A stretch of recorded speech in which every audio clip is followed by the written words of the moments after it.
Ezekiel chapter 43. Afterward he brought me to the gate, even the gate that looketh toward the east. And behold, the glory of the God of Israel came from the way of the east, and his voice was like the sound of many waters, and the earth shined with his glory. And it was according to the appearance of the vision which I saw, even according to the vision that I saw when I came to destroy the city. And the visions were like the vision that I saw by the river Kabar, and I fell upon my face. And the glory of Yahweh came into the house by the way of the gate, whose prospect is toward the east. And the Spirit took me up and brought me into the inner court, and behold, the glory of Yahweh filled the house.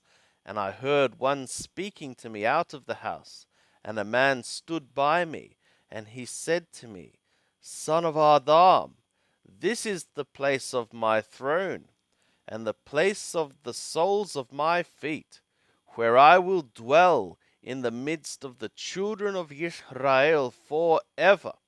And the house of Israel shall no more defile my holy name, neither they nor their kings neither they nor their kings by their whoredom, and by the dead bodies of their kings in their high places, in their setting of their threshold by my threshold, and their doorpost beside my doorpost. And there was but the wall between me and them, and they have defiled my holy name by their abominations which they have committed, wherefore I have consumed them in my anger. Now let them put away their whoredom and the dead bodies of their kings far from me, and I will dwell in the midst of them forever. Thou, son of Adam, show the house to the house of Israel, that they be ashamed of their iniquities, and let them measure the pattern. And if they be ashamed of all that they have done, make known to them the form of the house, and the fashion thereof, and the egresses thereof, and the entrances thereof, and all the forms thereof, and all the ordinances thereof, and all the forms thereof, and all the laws thereof, and write it in their sight, that they keep the whole form thereof, and all the ordinances thereof, and effectuate them. This is the law of the house. Upon the top of the mountain, the whole limit thereof round about shall be most holy. Behold, this is the law of the house. And these are the measures of the altar by cubits. The cubit is a cubit and a handbreadth.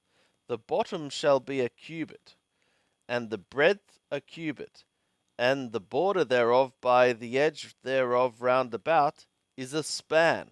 And this shall be the base of the altar, and from the bottom upon the ground to the lower ledge shall be 2 cubits, and the breadth 1 cubit, and from the lesser ledge to the greater ledge shall be 4 cubits, and the breadth a cubit. And the upper altar shall be 4 cubits, and from the altar hearth and upward there shall be 4 horns. And the altar hearth shall be 12 cubits long by 12 broad, square in the 4 sides thereof. And the ledge shall be 14 cubits long by 14 broad in the 4 sides thereof, and the border about it shall be half a cubit, and the bottom thereof shall be a cubit round about, and the steps thereof shall look toward the east. And he said to me, Son of Adam, thus saith the Lord Yahweh, these are the ordinances of the altar in the day when they shall make it, to offer ascending offerings thereon, and to sprinkle blood thereon. Thou shalt give to the priests, the Levim, that are of the seed of Zadok, who are near to me, to serve to me, saith the Lord Yahweh, a young bullock for a sin offering. And thou shalt take of the blood thereof, and put it on the 4 horns of it, and on the 4 horns of the ledge, and upon the border round about. Thus shalt thou cleanse it, and make atonement for it. Thou shalt also take the bullock of the sin offering, and it shall be burnt in the appointed place of the house, without the sanctuary. And on the second day thou shalt offer a he goat without blemish for a sin offering. And they shall cleanse the altar as they did cleanse it with the bullock. When thou hast made an end of cleansing it, thou shalt offer a young bullock without blemish, and a ram out of the flock without blemish. And thou shalt bring them near before Yahweh, and the priests shall cast salt upon them, and they shall offer them up for an ascending offering to Yahweh. 7 days shalt thou prepare every day a goat for a sin offering. They shall also prepare a young bullock and a ram out of the flock, without blemish. 7 days shall they make atonement for the altar and purify it. So shall they consecrate it. And when they have accomplished the days, it shall be that upon the 8th day and forward, the priests shall make your ascending offerings upon the altar, and your peace offerings, and I will accept you, saith the Lord Yahweh.